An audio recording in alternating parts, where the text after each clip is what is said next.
Permana Aldi. Saya adalah mahasiswa dari Prodi Manajemen STI atau Talbin dengan NIM T0122 17003. Pada kesempatan ini saya akan memaparkan kegiatan kuliah kerja usaha yang saya lakukan pada UMKM aksesoris Yuna Collection. Assalamualaikum warahmatullahi wabarakatuh. Selamat siang. Pada kesempatan kali ini saya akan melakukan wawancara kepada selaku pemilik Yuna Collection, Ibu Yuna. Ya. Terima kasih sebelumnya Ibu Yuna sudah bersedia diwawancarai untuk sesi kali ini. Sejak kapan sih Kak aksesoris Yuna Collection ini berdiri dan sejenis produk apa aja yang dihasilkan?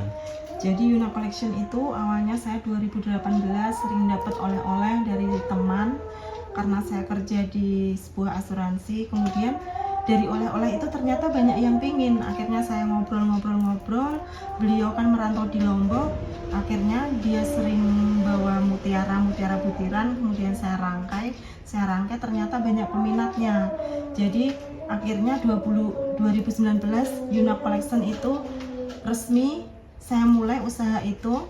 Saya bikin banyak mode, saya lihat di TikTok, di YouTube, di sosial media yang laku itu model-model seperti apa. Jadi kemudian saya selain mutiara kan mahal ini Kak, jadi kemudian saya bikin dari giok, dari kristal ceko, kemudian dari manik-manik. Jadi Yuna Collection itu bisa dijangkau dari kalangan anak kecil, balita maupun dewasa. Jadi kalau untuk dewasa biasanya yang favoritnya giok, mutiara Lombok. Jadi kenapa produk Yuna Collection itu beda dari yang lainnya? Karena saya di situ lebih ke manfaat.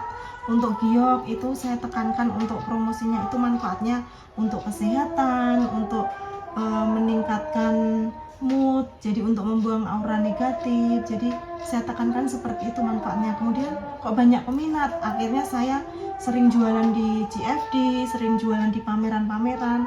Ternyata alhamdulillah Yuna Collection banyak yang minat. Kemudian saya merambah, selain gelang saya juga bikin cincin, strap handphone yang baru viral kan ini Kak, strap handphone. Kemudian juga ada gantungan, kunci, terus ada juga macam-macam seperti kalung, seperti hiasan-hiasan untuk gantungan tas juga gitu. Oke, baik. Terus bagaimana sih Kak proses pembuatan aksesoris di Yuna Collection, mulai dari pemilihan bahannya hingga produk yang siap dipasarin tuh seperti apa? Kalau saya mutiara, saya ambilnya dari Lombok karena mutiara itu kan banyak yang palsu. Jadi saya ambil dari Lombok, ada macam-macam, ada yang low grade, medium, kemudian ada yang premium. Itu saya ambilnya mutiara tawar karena kalau mutiara laut kan mahal, satunya 150.000 itu per satu butir. Jadi saya jarang ambil kecuali ada pesanan. Tapi kalau mutiara air tawar itu dimulai dari harga per butirnya itu 5.000 10.000 kalau mutiara air tawar. Kemudian kalau giok saya ambil dari Cina. Jadi ada marketplace Cina yang murah jual batu-batu giok, saya ambil dari sana. Jadi giok saya insya Allah tidak palsu. Jadi saya lebih ke asli, harga mahal sedikit tapi asli. Tapi kalau manik-manik saya ambilnya di Shopee Kak. Jadi ada Mote DIY itu yang grosiran itu, kemudian saya rangkai gitu. Bagaimana sistem pengemasan produk yang digunakan saat ini Kak? Dan apa pertimbangan dalam pemilihan pengemasan tersebut? Saya lebih memilih pesan untuk brand nama saya sendiri. Jadi saya kemas dengan brand Yuna Collection. Di situ saya kasih nomor. Jadi Yuna Collection itu bisa dikenal orang. Jadi setiap kali biarpun anak kecil beli yang manik-manik, itu selalu saya kasih brand Yuna Collection, seperti kayak handtag, kayak nama itu, tapi untuk pengemasannya kayak kertas itu. Untuk pemasaran produknya nih Kak, strategi pemasaran produk secara offline atau online yang dilakuin sama kakaknya tuh gimana sih? Kalau offline saya dijualan di rumah seperti ini kecil-kecilan. Terus saya kan ikut grup UMKM juga ACSB itu Asia Council for Small Business. Jadi itu UMKM setara Asia. Jadi saya sering posting. Saya punya grup banyak, setiap grup UMKM, BUMN, apapun saya ikuti, DNA Entrepreneur. Jadi saya promosi lewat sosial media. Di situ juga offline di rumah. Saya sering ikut pameran-pameran seperti pameran di gedung perpustakaan, pameran batik, pameran apapun. Yuna Collection akan selalu insya Allah hadir di situ. Dan kemudian saya juga di CFD, setiap minggu saya jualan di CFD, dan ini rencananya saya jualan di tempat wisata juga. Jadi saya lebih merambah mencari market yang kebanyakan anak-anak sekolah, karena untuk aksesoris ini sekarang lagi viral dan disukai anak-anak. Untuk kendala sendiri Kak, apa kendala utama yang sering dialamin untuk penjualan atau pemasaran entah itu secara offline atau online ya Kak? Kalau offline itu kadang sebenarnya kan kita bahan kadang mahal ya Kak ya, tapi pembeli itu, customer itu hanya karena kemarin saya kan cuman biasa, kemasannya biasa, itu harganya 5.000 katakanlah, tapi setelah saya kasih kemasan yang menarik itu harganya bisa jadi up 10.000, jadi bisa 2 kali lipat. Makanya itu saya harus selalu memikirkan branding apa, kemasan apa, sehingga harga itu lebih up dan menarik customer.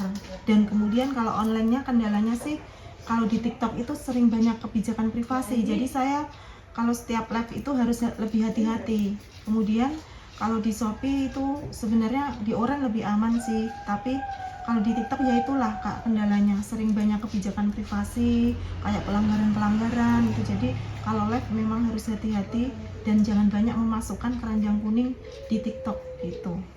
Nah, untuk solusi dan harapannya sendiri nih dengan adanya penerapan strategi pemasaran baik offline dan online-nya, ada nggak sih Kak harapan buat kedepannya Yuna Aksesoris itu bakal berkembangnya seperti apa, atau perkembangannya di Yuna Aksesoris itu seperti apa?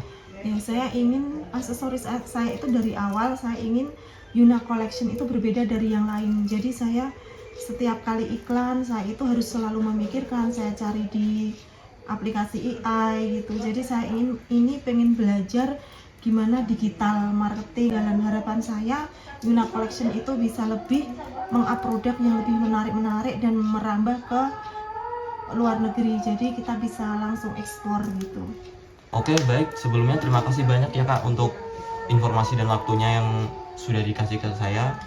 Semoga aksesoris Yuna Collection bakal terus berkembang juga dan semakin dikenal oleh masyarakat lain ya. Terima kasih ya Kak. Terima kasih kembali Kak. Sebagai bentuk pengembangan dan strategi pemasaran online, saya mengusulkan memanfaatkan konten video pendek melalui fitur Reels pada media sosial serta platform marketplace seperti Shopee.